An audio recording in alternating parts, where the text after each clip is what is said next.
Northerners. I'll start the introductions. Marc Herman, a.k.a. LA Bengal fan on Twitter, repping the Bengals. Dave Green, Browns guy. Browns guy. So happy Browns guy. Hey, sitting in for JD, we got a guest. Jason Bryant, Ravens fan. Let's go. There you go. Thank you. Chris Atkins, Steeler Nation. There you go. All right, so we'll start with the team news. Actually, it's a tradition here on the AFC Northerners during divisional games. When a team loses, A little bit you of have business. to give Thanks, your Steve. jersey. So the guy here is a throwback Boomer Esiason home jersey. There you go.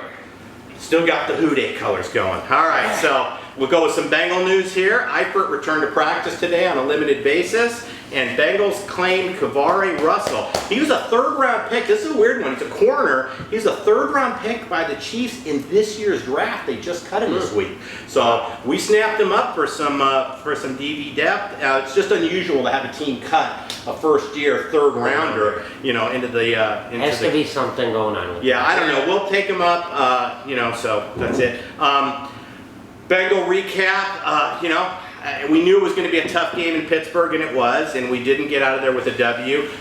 Kudos to Coach Tomlin and Coach Lewis. They kept both teams under control. There was we had some horrible officiating, which I think has been rampant throughout the NFL. Says me, but the teams did play a clean game. I appreciate the clean game. I'm not against mixing up a little bit, but I thought what happened last year in the playoffs was a bit much.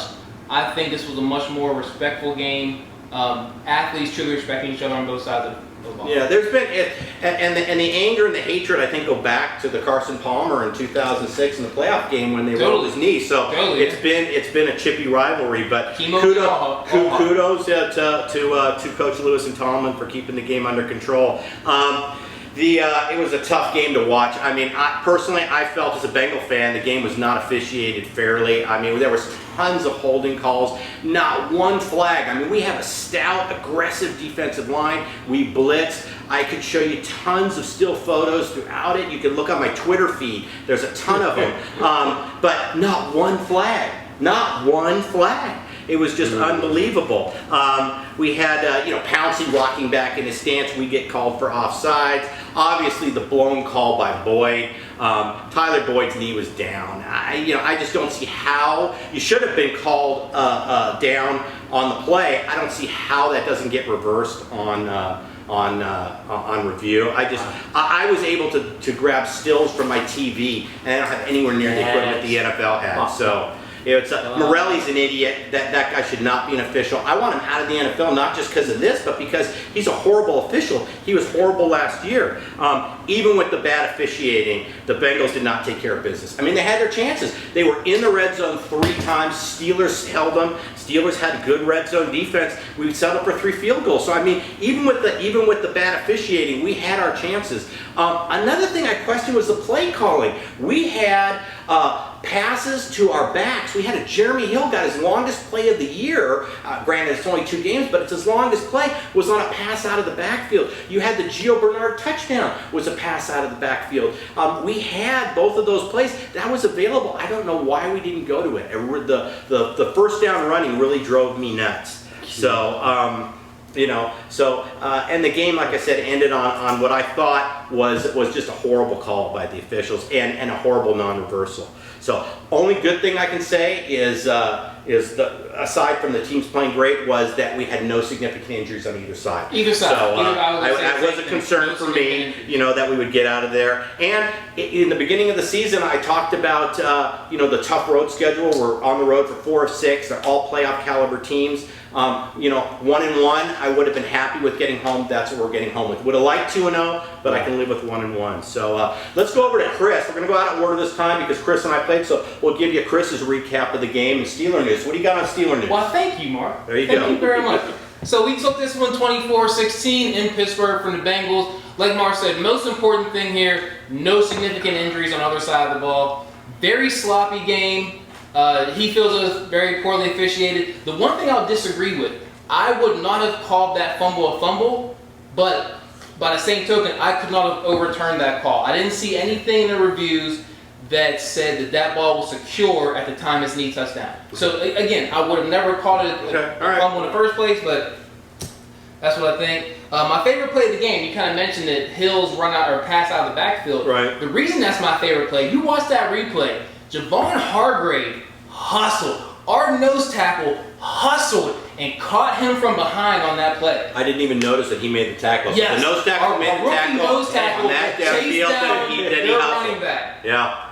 Other than that, Xavier Grimble, his first catch is his first touchdown. There you go. Awesome. Mm-hmm. Jesse James got one. Sammy Coates is finally starting to show up in our games. Yeah. Had a really shaky preseason there after a great camp. Had 2 bombs in this game. Really kind of made the difference there.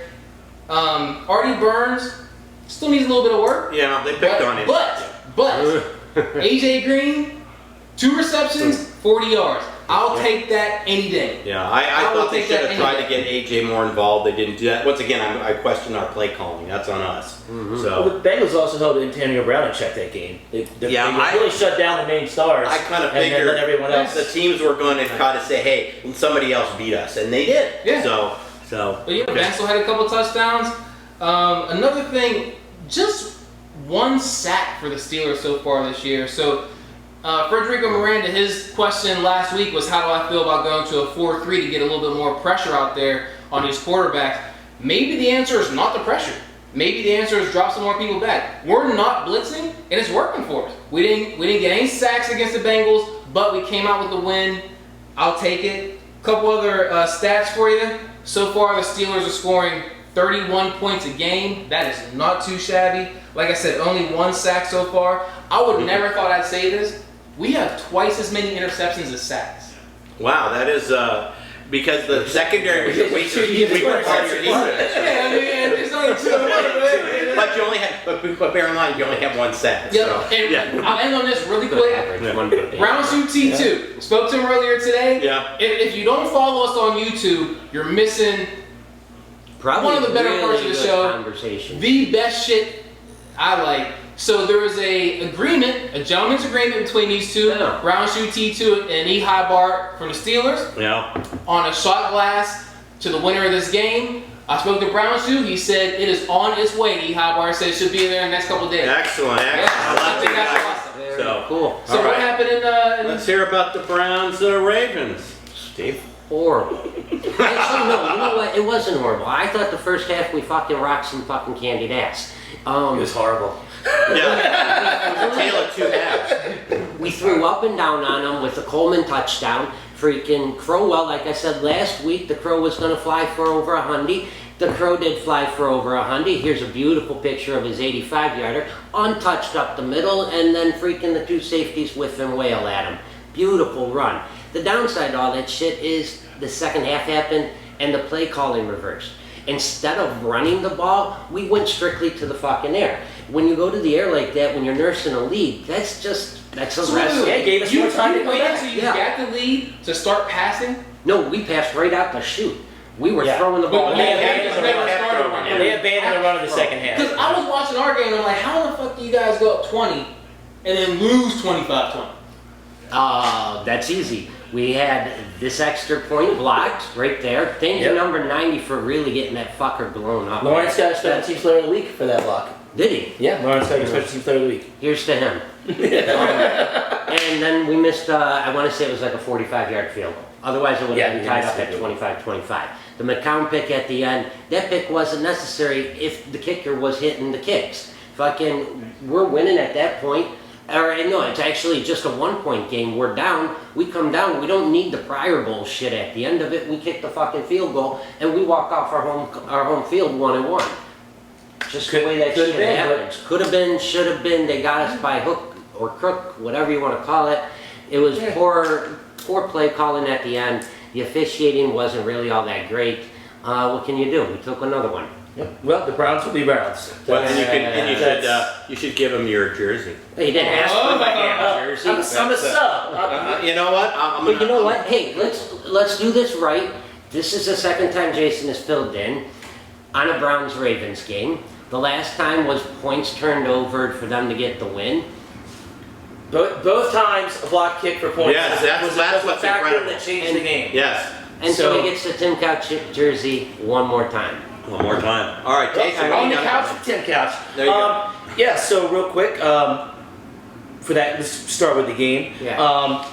My notes of the game, I just want to, Michael Pierce started that game, getting right up the middle. I think second play of the game had a sack on McCown, undrafted rookie, second game ever. You guys abused McCown. Yeah. Oh, we beat the living crap out of him. He must have took 12 hits, if not more. You guys lost McCown, right? Yeah. Yeah, they're on their third starting quarterback now. Bruised shoulder. But the Ravens sucked right off the bat. 3 drives, 3 touchdowns to the opposing team. Unbelievable. Fortunately, they were able to tighten it up, stop the Browns from scoring, get enough points to take the lead. They tried to blow it again at the end. They did their signature move. Let's knock the defense the last drive of the fourth quarter. Hopefully they'll fix that because that killed us last season, and it's still there right now this season.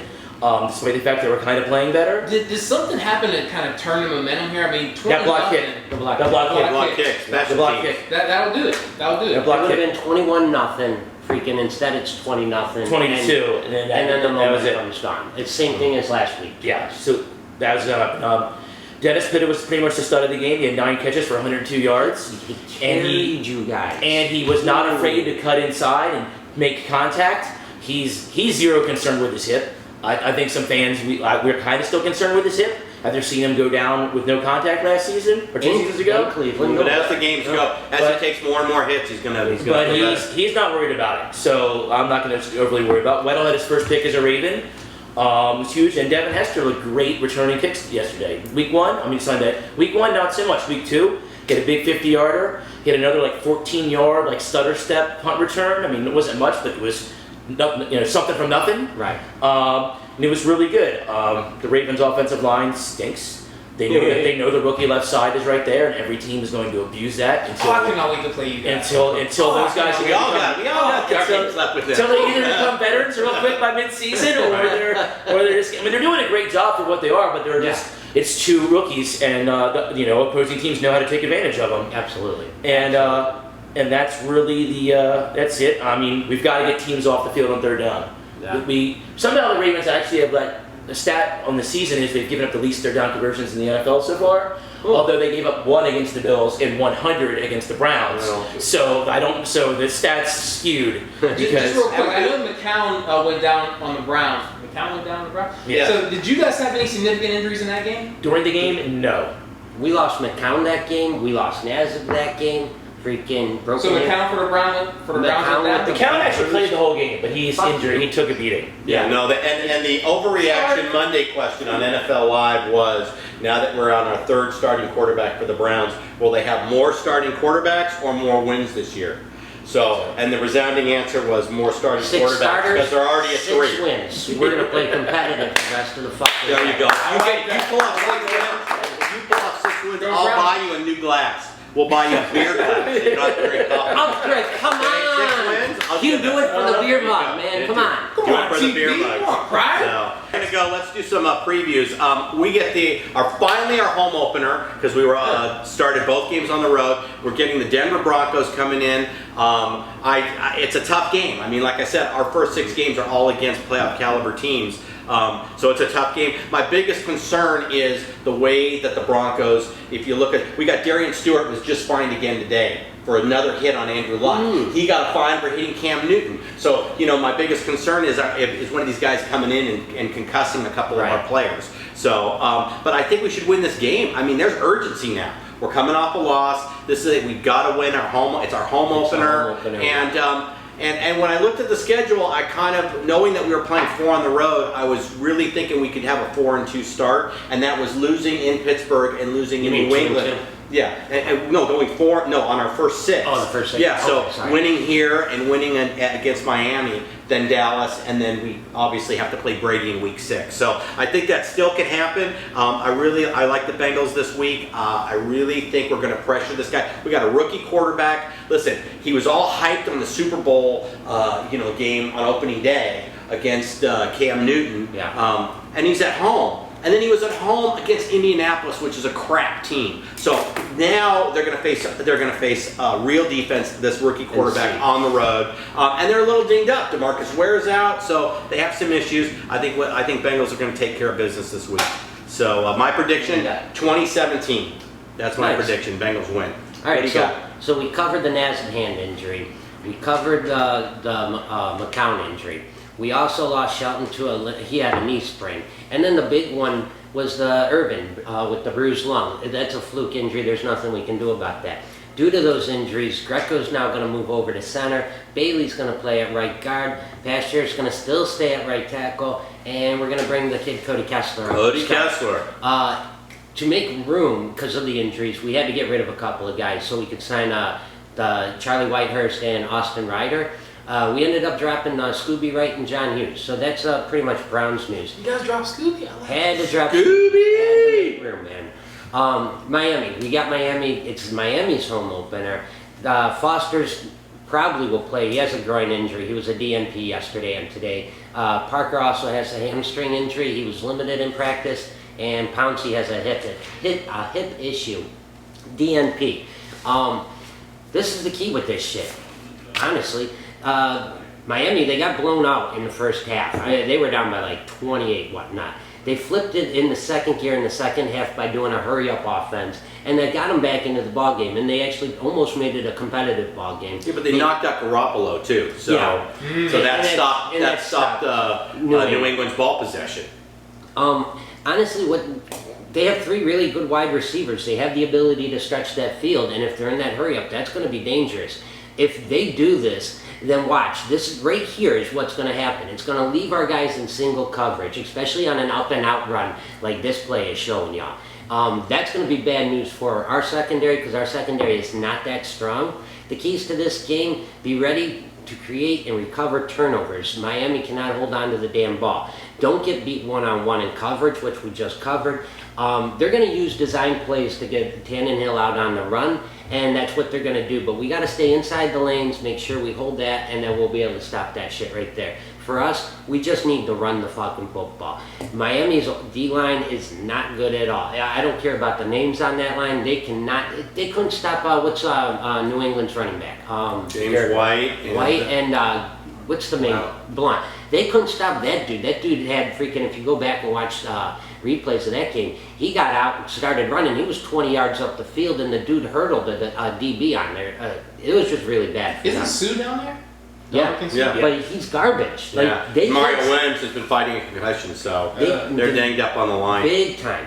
Like I said, just run the ball, stay at a third and longs, limit the penalties and turnovers. Let's use the run game. That'll take some pressure off of Kessler, and hopefully we can get out of Miami with a W. I think it actually happens. Give me a score. Both teams 0-2. I think this is going to be a close, low one, 17-13 Browns. There you go. Nice. Yeah, good luck. Ravens preview. What do you got? We got the Jaguars, who play really tough against us, even though they suck. And last year, that was the debacle where the NFL admitted that they made a mistake and the Ravens should never have lost that game. So, the rare occasion they admitted it. But probably a Morelli game. Yeah, probably an official. It's going to be another close game because the Ravens are going to let the Jaguars stay in the game, even though I think the Ravens are clearly the better team. No way, Bortles is way better of a quarterback than Flacco. You gotta be fucking kidding Blake Bortles is regressing, and he's been fumbling and throwing scared. So hopefully he'll continue that, and Eric Weddle will steer our secondary in the right spot, and we'll capitalize on that. That's it. I think it's going to be a close game. You got a score? Let's go like 27-24 Ravens. 27-24. Everybody's a field goal game. All right, what do we got? You got the Eagles. Got the Eagles. So Eagles in Philly. So the Eagles so far 2-0, but don't think too much into that. They beat up on the Brownies, and they beat a kind of down and out Bears team, which I wasn't too impressed with. The one thing they are doing is impressive. They've outscored teams 58-24 in these first couple games. That's a pretty good spread of points there. But Carson Wentz is really going to get his first test this week against the Steelers defense. That I think this is the stack party. I think this is when we pin our ears back and come after a rookie quarterback playing in his third game. I do not see him staying upright all this game. I do think it could be a shootout if they start to put points up. The thing is, they're not going to run away from us. If they start putting points up, we're just going to put up more points. But I see this being a tough game for Wentz. This A will very be, tough game. and this will be a tough game. The Philly defense is good. They They knocked the Bears around, but I mean, look at the injury list. I mean, they knocked the Bears around. Yeah. In Chicago, so their defense is stout. The thing is, it's too early in the season to say was Philly that good or was Chicago that bad. Watching it, I thought Chicago was just that bad. Right. So I mean, like I said, we'll get the test this weekend here. As far as injuries, like we said, no new injuries coming out of week 2 against the Bengals. Cody Wallace and Marcus Wheaton, I'm expecting to be ready to go on Sunday. Roosevelt Nix, I think, is going to need one more week to get back on the field. Expect to see him out there in game 4.